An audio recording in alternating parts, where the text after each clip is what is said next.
Hello friends, welcome to Perry comics channel. आज हम आपके सामने पेश करने हैं डेजलिंग यूनिवर्स ऑफ ध्रुव के पार्ट थर्ड कॉमिक्स महामानव। चैनल पर फर्स्ट टाइम आए, चैनल को सब्सक्राइब करें। ऐसी धमाकेदार कॉमिक्सों के लिए शुरू करते हैं महागाथा।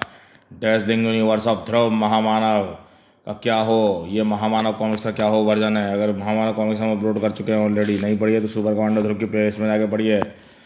शुरू करते हैं डेजलिंग यूनिवर्स ऑफ ध्रुव महामानव।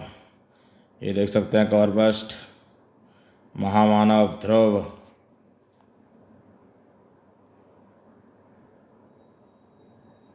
डायनासोर ध्रुव भाग 3 महामानव।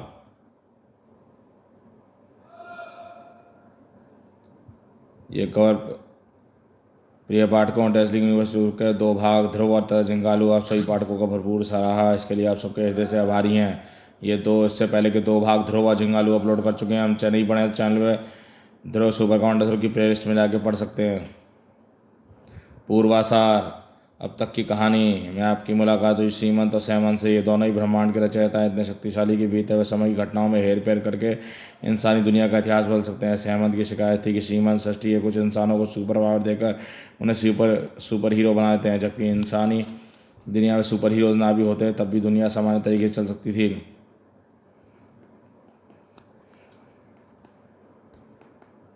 मतलब अगर सुपर कमांडो ध्रुव ना होता तब भी समाज में अपराध नियंत्रण में ही रहता। उसकी इस शिकायत को दूर करने के लिए श्रीमंत उसे ध्रुव और ध्रुव के 16 साथियों के जीवन की किसी एक घटना के बदलने की शक्ति देते हैं। शक्ति को पाकर सहमंत ध्रुव के जीवन की महत्वपूर्ण घटना को बदल देता है। इसमें ना ही जुपिटर सर्कल जलता है, ना ही ध्रुव के माता पिता की मृत्यु होती है। मतलब वो सारी परिस्थितियाँ खत्म हो जाती हैं जिनके कारण ध्रुव सुपर कमांडो ध्रुव बना। अपनी इस सफलता पर सहमंत बहुत खुश था, मगर आईजी राजन के घर में कमांडो कैप्टन के नकाब के पीछे ध्रुव जैसी एक रहस्यमय आकृति देखने के बाद उसके दिमाग के शक के बादल घिराने लगते हैं।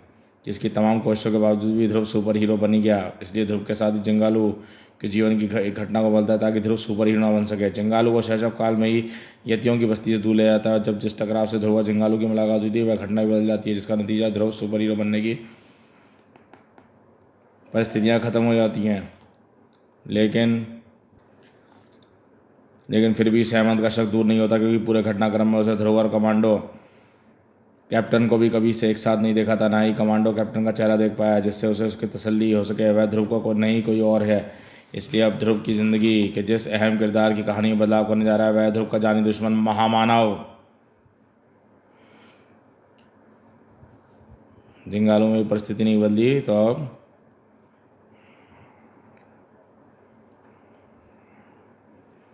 इसमें कमांडो कैप्टन भी एक रहस्य बन के आ रहा है। यहाँ तक का भाग हमने पढ़ा। अब तक की प्रकाशित कॉमिक ध्रुव और जिंगालू में अब तृतीय भाग महामानव आपके हाथों में है, जो महामानव और ध्रुव दोनों के जीवन में ही एक जलजला उठाने वाला है।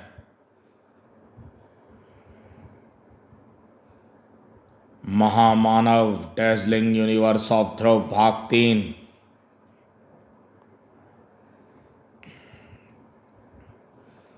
सर, हम ज़्यादा देर इस क्षेत्र में उड़ान नहीं भर सकते, ठंड से इंजन सीजन हो जाएगा। बस 2 मिनट और। हम यहीं सैटेलाइट इमेज में कुछ थर्मल स्पॉट दिखे थे, जबकि उत्तरी ध्रुव के क्षेत्र में तो जीवन संभव ही नहीं है।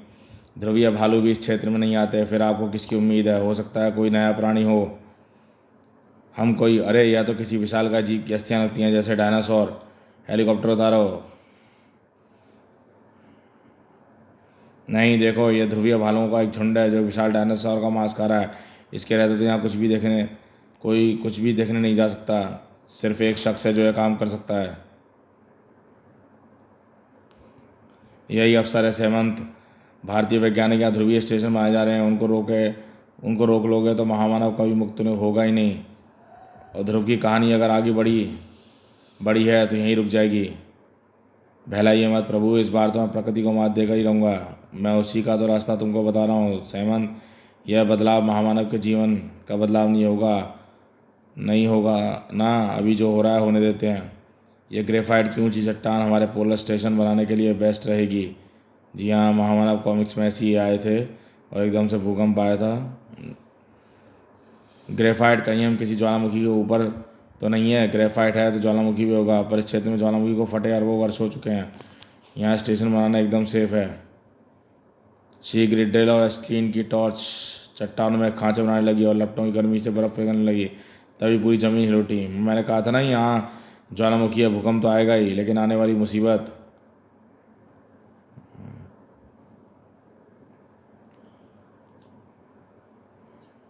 महामानव डेजलिंग यूनिवर्स ऑफ ध्रुव। भूकंप जितनी मामूली नहीं थी, इस मुसीबत का एक सिर था और साथ में जुड़ा हुआ एक पर्वताकार शरीर भी। कड़ाक। ओफिया तो टी रेक्स है, यह उत्तरी ध्रुव तक कैसे आया और आज की तारीख में जिंदा कैसे है? हेडक्वार्टर को मैसेज भेजो। हेलो इंडिया के हेडक्वार्टर, यहाँ पर एक डायनासोर टी रेक्स शायद शताब्दियों से भूखा था। चीखें शांत होने के साथ ही उसकी भूख भी फिलहाल शांत हो गई थी और वह पालतू कुत्ते की तरह दुमलाता हुआ एक तरफ बढ़ चला। यहाँ एक विचित्र आकृति उस विभत्स कार्य को बड़े ध्यान से देख रही थी। दुखदाई दृश्य प्रभु, 3 प्राण असमय ही काल कलवित हो गए। प्रकृति निष्ठुर होती है। मैंने तो कहा ही था कि इनको रोक लो। तुमने ही मना कर दिया। आपके समक्ष दुख जताना तो भी कठिन है प्रभु, पर अब तो सही सर्प के साथ साथ महामानव भी उठ गया है। अब अगर ध्रुव सुपर कमांडो बन गया है तो आएगा अवश्य। अवश्य, हम भी उत्सुक हैं सहमत। मैं भी देखना चाहता हूँ क्या ध्रुव आएगा, क्या वैसे रोक पाएगा महामानव।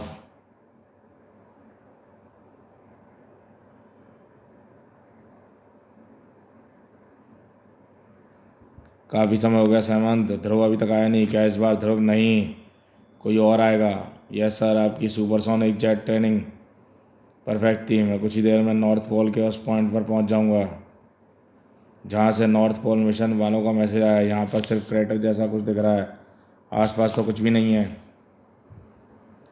यह तो एक डायनासोर है, एक टी रेक्स है सर। प्रतिक्रिया के लिए एक पल में समय लगा, फिर उसने हाई स्पीड प्लेन डायनासोर के शरीर से टकराने से बचा लिया, पर उसकी दुम की चोट से नहीं जा पाया। इस चोट से अनियंत्रित होकर सुपरसोनिक प्लेन कई किलोमीटर दूर लहराता गया। कमांडो कैप्टन ने अपने आप को इजेक्ट कर दिया। कराम और अगले ही पल जेट दुर्घटनाग्रस्त हो गया। इस धमाके से कैप्टन का पूरा शूट भी ताड़ ताड़ हो गया और धमाके के धक्के से कमांडो कैप्टन को फेंकी हुई जमी झील के ऊपर फेंक दिया। इस भारी कुर्सी के साथ कैप्टन का शरीर भी सतह की बर्फ को तोड़ता और -30 डिग्री सेल्सियस के ठंडे पानी में जा गिरा। देखते देखते कमांडो का कैप्टन का शरीर प्रचंड ठंड से जड़ हो गया और झील में डूबता चला गया। यह क्या हुआ सहमंत? तुम्हारी वाली कहानी तो शुरू होने से पहले ही ख़त्म हो गई। तुम्हारा हीरो तो चला गया। थोड़ी देर देखते हैं प्रभु। यह गया याद, यानी ध्रुव आया है ना प्रभु? अगर ये दोनों अलग हैं, ध्रुव तो कमांडो कैप्टन नहीं है, तो ध्रुव आएगा। ध्रुव आ गया यानी ध्रुव सुपर कमांडो ध्रुव नहीं बना है, कमांडो नहीं बना। ये कैसे साबित होगा श्रीमंत? कैप्टन गया तो ध्रुव आया। अब या तो कैप्टन के पीछे चलना होगा या इस घटनाक्रम को देखना होगा। जल्दी सुनाओ को सहमंत। चलिए यही देखते हैं, ध्रुव यहाँ आया कैसे, अब आगे होगा क्या? चलो पीछे चलकर देखते हैं। हम उस रहस्यमय कंकाल पर अपना अधिकार चाहते हैं। ध्रुव पर अब यह तभी संभव है जब तुम्हारी पहुंचने वाली पहली टीम हो। जब तक वहाँ ध्रुवीय भालुओं का झुंड है तब तक हम वहाँ नहीं पहुँच पाएंगे। देश के लिए मैं कुछ भी करूँगा, आप फिक्र ना करें। बस आप अपनी टीम को वहाँ से दूर अपने बेस पर आगे रखें, मुझे अकेला आगे जाने दें। भालू भीड़ पसंद नहीं करते। यह वही स्थान है, पर ये विशालकाय हड्डियाँ हैं किस जीव की? पास जाकर ही सही पता लगेगा कि ये हड्डियाँ। ध्रुव ने झाँका, आश्चर्य की तरह गया। वाह, यह तो सच में एक टी रेक्स डायनासोर है। सदियों से इस बर्फ ने सुरक्षित रखा होगा। भालुओं ने इसे लगभग पूरा मांस लगभग चट कर दिया है। कर्र, हमारे खाने में दान आने दो इसे, अभी हमारा शिकार। गर्र, कैसे हो दोस्तों? अरे यह भालू मेरी बात क्यों नहीं समझ पा रहे हैं? क्या इनके कान में बर्फ़ जम गई है? अबे बहरे, रुक जाइए, अपना दोस्त है। नहीं, उसे सुनाई नहीं पड़ेगा। मैंने पट बहरा है, उसे चलकर रोकना होगा। फिलहाल मुझे भागना होगा। उफ, अब तो ये सब मेरे पीछे आ रहे हैं। यहाँ से पहले शुक्र है कि मैं फोल्डिंग स्की लेता आया था। महामानव कॉमिक्स में ये पोलर बियर्स जो आते हैं भालू, इनका कोई जिक्र नहीं था कि बीच में आ रहे थे। ध्रुव तो महामानव सही तरफ की तरफ ही भाग रहा है सीमांत। यह सही हो गया या जानते बूझते?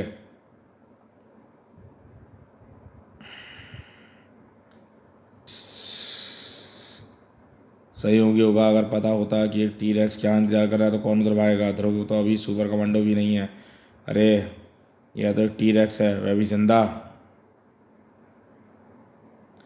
टी रेक्स का पहला वार ध्रुव ने बचा लिया, पर उसे पीछे हटने के लिए उसके पैर दरदरी बर्फ में धंसते चले गए। अब ध्रुव बर्फीली प्लेट में रखा हुआ टी रेक्स का भोजन था, पर भूखे ध्रुवीय भालुओं की हठधर्मिता प्रसिद्ध है। वे अपना शिकार किसी के साथ नहीं बांटते। बहरे भालू के क्रुद्ध में डायनासोर को पीछे बाहर धकेलने की ताकत थी, पर टी रेक्स के वार में भालू की खोपड़ी खोल देने की ताकत थी। इस कृत्य से अन्य भालुओं को उत्तेजित कर दिया था। उस टी रेक्स में कई तरह से भालू ने एक साथ संयुक्त हमला किया। भालू में कई हफ्ते भोजन था और टी रेक्स के लिए बचना मुश्किल हो रहा था। डायनासोर घुटने टेकने वाला था कि तभी सारे भालू जड़ हो गए और टी रेक्स को ध्रुव पर दूसरा वार करने का मौका मिल गया। असंभव, ये भालू फोटो स्टिल कैसे हो गए? मैं अब इस टी रेक्स से कैसे निपटूंगा? ओह, यहाँ तो केबल आने वाले लोहे की केबल और गटर रखे हैं। अब ये मेरा सर्कस का कलाबाजी वाला अनुभव काम आएगा। ध्रुव का शरीर डायनासोर के चारों तरफ घूमने लगा और उसकी गर्दन लोहे के एक मोटे तार में जकड़ने लगा। टी रेक्स की ऑक्सीजन सप्लाई कट गई है। शाबाश मानव। अरे कोई ऐसा लग रहा है जो मेरे दिमाग से बोल रहा है। कौन है ये? पीछे देखो। कौन हो तुम? आप बोलो मानव। बड़ों का आदर करना सीखो, खासतौर से उसका जो तुमसे 200 करोड़ साल बड़ा है। 200 करोड़? मैं मानव का भविष्य हूँ, महामानव कहो मुझे। हाँ, पर तुम आप यहाँ कैसे? और ये डायनासोर मेरा पालतू है और आए तो तुम यहाँ हो। मैं तो यहाँ हमेशा से था। मैं तो तब से यहाँ हूँ जब सारे भूखंड एक स्थान पे थे। वायुमंडल बहुत पतला था। सूर्य की तीव्र पोषक किरणें बिना किसी व्यवधान के धरती पर गिरती थीं। मैंने अपने जीवन की शुरुआत एक ऐसी कोशिका से शुरू किया जो ध्रुव पर पहुँच गई। यहाँ सूर्य 6 महीने तक चमकता था, इसलिए मैं कुछ शताब्दियों में लाखों वर्ष इतना परिवर्तन आ गया। परंतु मानव रूप में पहुँचकर भी जल्दी पहुँच गया, परंतु मेरा विकास रुका नहीं। अब मैं महामानव से मेरा मानसिक विकास होता रहा और मैं मानव से महामानव बन गया। उस समय धरती पर कई गर्म क्षेत्रों में सरीसृपों की प्रजाति भर गए थे। मुझे अपनी प्रजाति को विकसित करने के लिए सरीसृपों को पृथ्वी से हटाना था। इसके लिए मैंने सरीसृपों को कमजोरी जाननी चाहिए और एक सरीसृप जो यहाँ आया और यहाँ आते उसकी कमजोरी पता लग गई, वह थी ठंड। मैंने अपनी मानसिक शक्ति से पूरी पृथ्वी को बर्फ से ढकना शुरू किया और सारे बिलबिला गए। पर करना जा नहीं रहा और सरीसृपों का भी आखिरकार पृथ्वी सरीसृपों से खाली हो गई। और यह सब करने में मुझे मात्र 2 दिवस का समय लगा। फिर मैं अपनी प्रजाति को बढ़ाने के तरीके के में सोचने में व्यस्त हो गया। तो 200 करोड़ साल तक तुम यही तरीका सोच रहे थे कि क्योंकि अब तक तो तुम्हारी प्रजाति कहीं दिखी नहीं। वह इसलिए क्योंकि 200 करोड़ साल पहले एक दिन मुझे बर्फ़ में एक आधा दबा गोला दिखा। मैंने उत्सुकता से उठा लिया, पर यह साधारण गोला नहीं था। यह वही सरीसृप का अंडा था जिसे मैं उत्तरी ध्रुव पर उठा लाया था। और यहाँ मैं यही भूल कर गया जो माँ की ममता से टकरा गया था। कई दिनों से बर्फ़ में दबी यह सरीसृप माँ तुरंत उठ खड़ी हुई और मुझे उसने तुरंत धुम का एक जोरदार वार लगा। मेरा सिर चकरा गया और मैंने मानसिक शक्तियाँ से उससे दूर जाने की कोशिश की, पर उसके चकराते सिर के कारण मैं एक सुप्त ज्वालामुखी के मुहाने पर जमी बर्फ़ को तोड़ता हुआ उसमें जा गिरा और गर्मी के कारण मुझ पर बेहोशी और तेज छाने लगी। मैं करोड़ों वर्षों तक सोता रहा और इसी दौरान अंडा फूट गया और इसी दौरान अंदर का सरीसृप अपनी नींद में ही बढ़ता चला गया। और हम दोनों की नींद जब टूटी तो 3 मानवों ने ज्वालामुखी के मुहाने को तोड़कर हमें खतरों से आगाह किया और मेरे पालतू सरीसृप ने उनको खा लिया। और तुमने उनको बचाने की कोशिश तक नहीं की। तुमने कभी कीड़ों को छिपकली से बचाया है? यानी तुम्हारी नज़र में हम मानव कीड़े हैं? याद रखो, तुम भी कभी मानव थे और तुम मानव भी तो कभी बंदर थे। फिर भी तुम बंदरों को मारते हो और कुछ जगह तो खाते भी हो।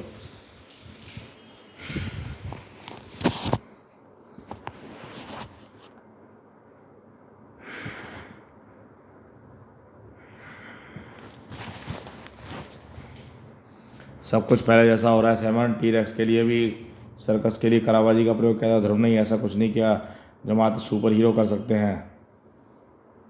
मज़ा तो अब आएगा सीमन, जब महामानव से पूछेगा ठंड में बिना कपड़ों के कैसे खड़ा है। जब ध्रुव को श्वेता नाम लेना ही पड़ेगा, जब श्वेता का जिसे ध्रुव अब तक मिली नहीं है। अगर ऐसा हुआ तो इसका अर्थ है कि एसपी राजन के घर में रहने वाले व्यक्ति ध्रुव ही है। और वही कमांडो कैप्टन है तुम। पर तुम इस ठंड में इन कपड़ों में यहाँ कैसे खड़े हो? भारतीय पुरातत्व विभाग ने मुझे शरीर पर गर्म रखने वाला एक खास यंत्र दिया है। लो हेमंत, श्वेता का जिक्र भी नहीं आया, परंतु अन्य मानव तो यह नहीं रखते। यह तुमको क्यों मिला? क्योंकि यह भी प्रायोगिक स्तर पर है और मुझे फुर्ती की आवश्यकता पड़ती है। वो समझा, तुमको भालुओं से बचना था। यह तो तुम मेरे दिमाग में यूं ही पढ़ सकते थे, मैं वही पढ़ सकता हूँ तुम सोचते हो। मेरे पास दिमाग को खंगालने का समय नहीं है। पर अब बातें बहुत हो गई। अब मुझे सही सर्पों की तरह धरती को तुम मानवों से मुक्त कराना है। धरती पर फिर एक बार हिमयुग लाना है। रुको, देखो मैं इस ठंड में खड़ा हूँ और मैं ठंड मानव की कमज़ोरी नहीं है। मुझे मानवों से बात करने का समय दो। तू ठीक कह रहा है मानव, सरीसृपों से जैसों से ना तो ठंडे खून वाले हैं और ना ही मूर्ख। मानवों को तो मेरा सेवक होना चाहिए। अब तू ही मेरा संदेश लेकर जा और मानव से कह दे कि या तो मेरे सेवक बन जाए या महामानव का कहर मानने को तैयार हो जाएं। यह हो सकता है। मानव मेरे संदेश को गंभीरता से नहीं ले, इसलिए मैं तुझे एक ऐसे सबूत के साथ भेजूंगा जिससे उसे शक करने की गुंजाइश ही नहीं बचेगी। और मैं तुमको ऐसी जगह भेजूंगा जहाँ से पूरी दुनिया को एक संदेश एक साथ सुन लेगी। क्योंकि तुमसे बात करते करते मैंने वर्तमान पृथ्वी का चप्पा चप्पा छान लिया है और वह स्थान है वर्ल्ड कप फुटबॉल का फीफा फाइनल, जिसे दुनिया भर में 200 करोड़ लोग देख रहे हैं। और आज लोगों की आंखें फटी रहने वाली थी, क्योंकि आज उनको वह देखना था जो वह देखकर भी असंभव है। और तब पूरी दुनिया के सामने ध्रुव ने अपना संदेश दिया। विश्व के मेरे भाइयों और बहनों, मैं भारतवासी ध्रुव हूँ और मैं आपको एक भीषण खतरे से सूचना देने के लिए भेजा गया है।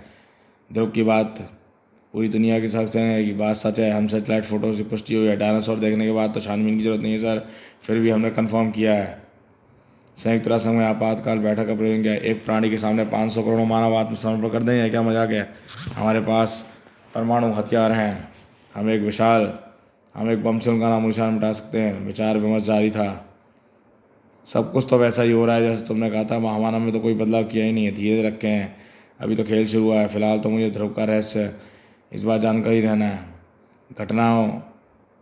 घटनाओं पर मेरा ध्यान से नहीं हट सकती। लोग कई घंटों से ध्रुव को इस बेस पे ध्रुव का इंतजार कर रहे थे। मैसेज भेजा था, हमें आना चाहिए था। स्नो बाइक निकालो। खोजी वैज्ञानिक स्नो बाइक से ध्रुव की तलाश में गए। हमें ध्रुव को एक ऐसे अकेले नहीं भेजना चाहिए था। उसने पूछा कहाँ, बस फ़ोन पर ही बता दिया कि वह से संपर्क करूँगा बाद में। वह, अरे उधर कौन है? उधर चलो। कौन हो तुम? इस बर्फीले पानी में क्या कर रहे हो? यह तो बोलने की हालत में नहीं है। फ्रॉस्ट बाइट का केस लगता है। सुनो, तुम इसे बेस कैंप लेके जाओ, मैं ध्रुव की तलाश आ गया। अरे ये कैसा हेलीकॉप्टर है? ये हथियारबंद है, यानी आगे गए तो मुसीबत में फंस जाएंगे। हमें वापस जाना होगा। ये क्या हो रहा है? स्पष्ट तो दिख रहा है, कमांडो कैप्टन ये ठंडे पानी में गिरा था ना, शीत दंश का शिकार हो गया है। इसका भाग्य अच्छा है कि खोजी वैज्ञानिक इस तरफ आ रहे थे, अन्यथा हेलीकॉप्टर ये क्या करने है यहाँ क्या करने आया है? इसके लिए तो उधर का घटनाक्रम देखना पड़ेगा। तो तुम हमें इधर ले आए हो। वापस चलें प्रभु, संयुक्त राष्ट्र में सहमति बनने वाली है। सहमति का प्रयास कई बार देर करवा देता है सहमत, और उस फ़ायदा उठाते हैं जिनकी उन्हें सहमति की आवश्यकता नहीं होती। खबर सही है महामहिम, सही है तो तरचोरिया इसका फ़ायदा उठाएगा और इसके लिए किम करोती उस महामानव को उठाएगा। पर कैसे महामहिम? किम, याद है ना, हमने अभी चीन की मदद से अपनी पहली सैटेलाइट छोड़ी है। हाँ महामहिम, उनसे ब्रेन वॉश दे के टेस्ट किरण से किसी मस्तिष्क को शून्य कर सकती है। महामानव का मस्तिष्क विकसित है, पर है तो वह एक मस्तिष्क ही। तुम जाओ, सैटेलाइट वॉन को मेरे पास भेज दो जल्दी ही। आर्मी कमांडर के वो 2 मैटलाइट मिसाइलें महामानव की लोकेशन पर दागने का ऑर्डर दे दें। ऑर्डर दो। ये मूर्ख मानव मुझे मारना चाहते हैं। इनको जीवित रहने का अवसर देना मेरी मूर्खता थी, पर अब मैं पहले इन्हें नष्ट करूँगा। और फिर मानवों को वाहन, इस समय महामानव का पूरा ध्यान मिसाइलों पर है। तुम ब्रेन वॉश दे, तुरंत तैयार करो। संकेत मिले, अंतरिक्ष में घूमती सैटेलाइट अपने पैनल खोले और उनमें से एक किरण फूट कर 30 रुपया बड़ी और 2 धमाकों के साथ एक मानसिक बार फटा। मिसाइलों के फटने से दूसरा महामानव के दिमाग के अंदर। महामानव का दिमाग अंधेरे में डूबता चला गया और वह हथियारबंद और हेलीकॉप्टर उसके बेहोश शरीर के ठीक बगल में उतरा। तो इसलिए आया था हेलीकॉप्टर। खैर, यह तो होना ही था, पर अगर था तो क्यों? फिर तो महामानव फिर बंदी बन गया। बदलाव तो हुआ ही कहीं नहीं। अभी वह क्षण आया ही नहीं है प्रभु।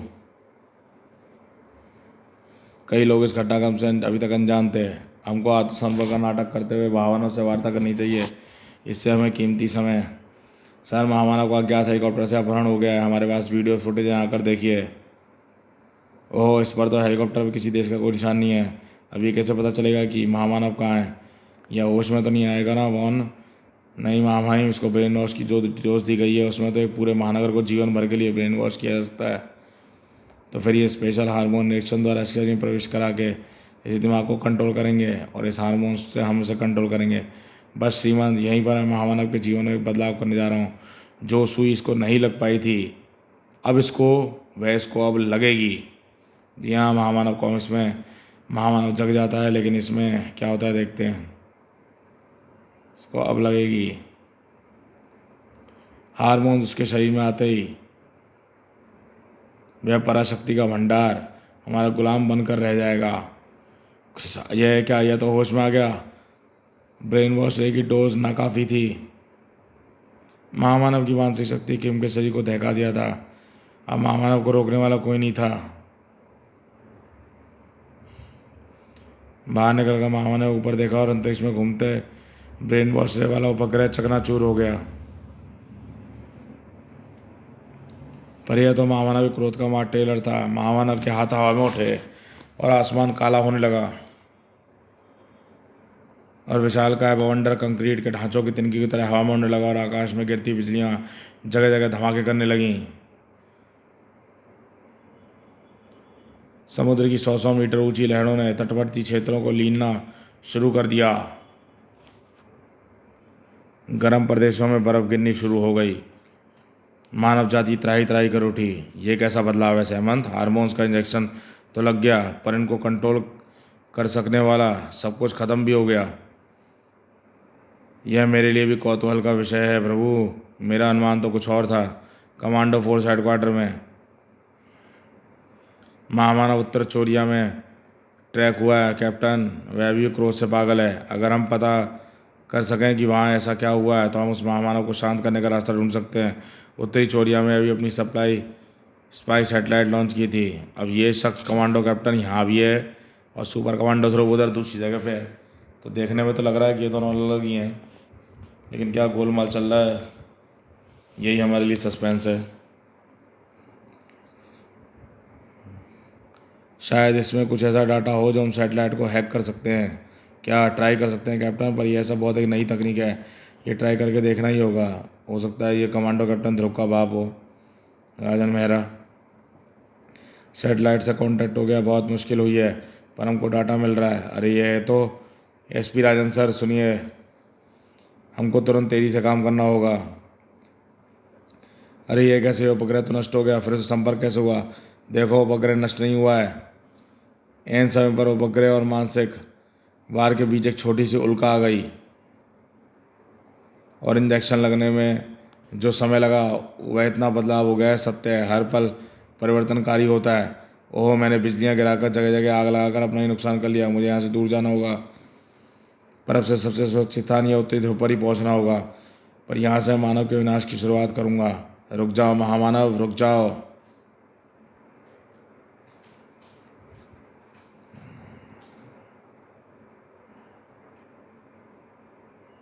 मेरे पास तुम्हारे लिए मानवों का संदेश है। यह तो उस मानव की विचार तरंग है जिसको मैंने डायनासोर के साथ संदेश देकर भेजा था।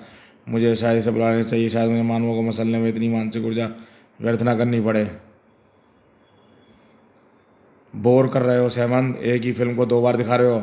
ऐसा बदलाव करने का क्या लाभ जो बेअसर हो?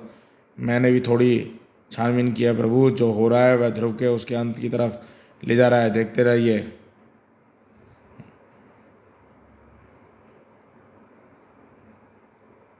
बोलो मानव ध्रुव। मेरी शक्तियों का एक छोटा सा नमूना देखकर ही मानवों का दिमाग ठिकाने पर आ गया ना? वे आपका सामना नहीं करना चाहते। आप स्वयं बता दें कि मैं कहाँ धोखा, वही पुरानी चाल। तुमको यहाँ भेजकर मुझ पर घातक प्रक्षेपास्त्र दागे गए हैं ताकि तुम मुझे उलझाओ और वे वार कर सकें। अब पहले तुम जड़ हो जाओगे और फिर मैं प्रक्षेपास्त्र को दूसरी दिशा में मोड़कर मानवों को उसके ही अस्त्रों का स्वाद चखाऊंगा। पास उनके ही महत्वपूर्ण नगरों पर गिरेंगे और उनको रोका भी नहीं जा सकेगा, क्योंकि मैं उनको नियंत्रित करने वाले दिमागों को शून्य कर दूंगा। अब क्या होगा हम सब पहले से ही जानते हैं। इस बार भी तुम प्रकृति से मात खा गए हेमंत। कमांडर, क्या हुआ आपको? होश में आइए सर, मिसाइलें रोकने का कोड सिर्फ आप ही जानते हैं। अब महामानव मिसाइलों को अलग अलग महानगरों की तरफ मोड़ने में व्यस्त हो गया था और ध्रुव यही मौका पाकर अपनी वास्तविक योजना को लागू किया। उसने अपनी पूरी इच्छा शक्ति लगाकर ज्वालामुखी में मिनी थर्मल बम गिरा देना। उस धमाके से रोकने वाली चट्टानें पर्दे टूट जाएंगी, लावा ऊपर आ जाएगा। धमाके से महामानव का ध्यान भटकेगा, ध्रुव और उसका नियंत्रण समाप्त हो जाएगा और ध्रुव महामानव को धक्का देकर ज्वालामुखी में गिरा देगा। लावे की प्रचंड गर्मी महामानव को चेत कर देगी और मानसिक कवच छोड़कर वर्षों के लिए सो जाएगा। 200 करोड़ वर्ष के जीवन में तुमको वह इंजेक्शन ही मिला था बस। सुई की नोक के बराबर ही बदलाव नहीं ला पाए तुम्हारे। हाँ, अब कुछ बदलेगा। महामानव पर लावे की गर्मी का प्रभाव नहीं पड़ा। कैसे अंतर पड़ा है ना श्रीमंत। मैंने समय पीछे जाकर महामानव के जीवन के घटनाक्रम से संबंधित हर पहलू को निकाला था और बदलाव की कुंजी मुझे यहीं मिली।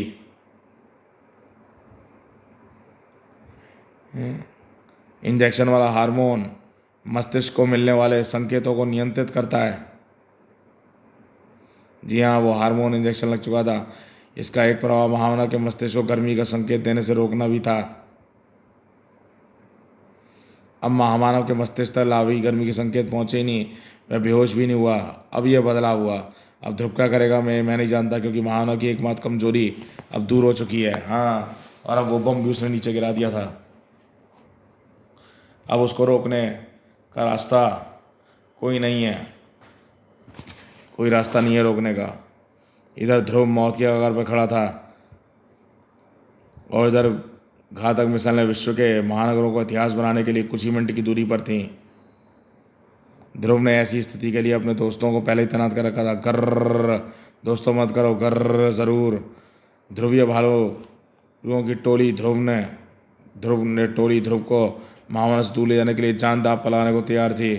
कीड़ों, अब तुम इन कीड़ों से महामानव का मुकाबला करोगे। मेरे सामने इन कीड़ों की कोई औकात नहीं। मानसिक वार, ऐसा वार और कौन कर सकता है? यह तो मेरा ही डायनासोर है, पर यह मानसिक वार कैसे?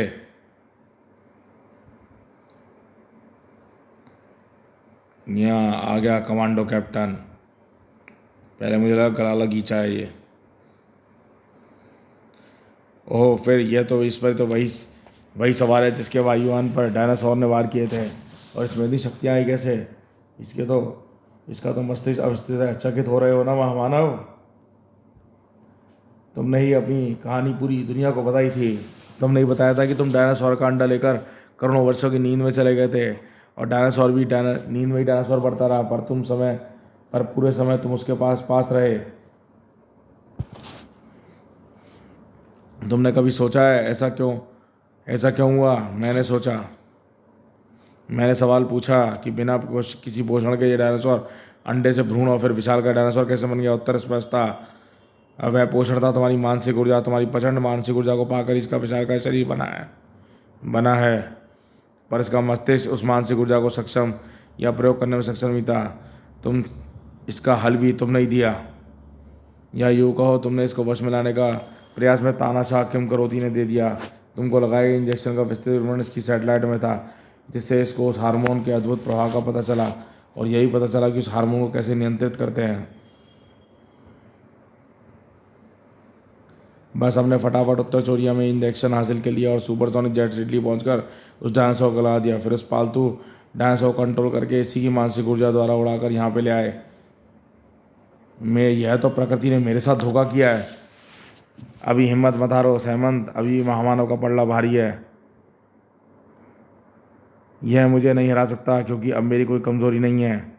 यह डायनासोर ही तुम्हारी कमज़ोरी है। इस ब्रह्मांड में यही एकमात्र तुम्हारा अपना है, और तुम इसको मार सकते होते तो मार चुके होते। यह झूठ है। ले, मैं तुझे ही जड़ कर देता हूँ, फिर मैं यह अंत लेकर इस सर्प को ठीक कर लूँगा। कैप्टन ने शायद इस स्थिति की तैयारी नहीं की थी। उस मानसिक ऊर्जावान ने उसको जड़ कर दिया था। जड़ हो गया मैं यंत्र लेकर। मैं तो घबरा ही गया था। अब सब ठीक हो रहा है। अरे पर यंत्र के कंट्रोल तो सेट हो चुके थे।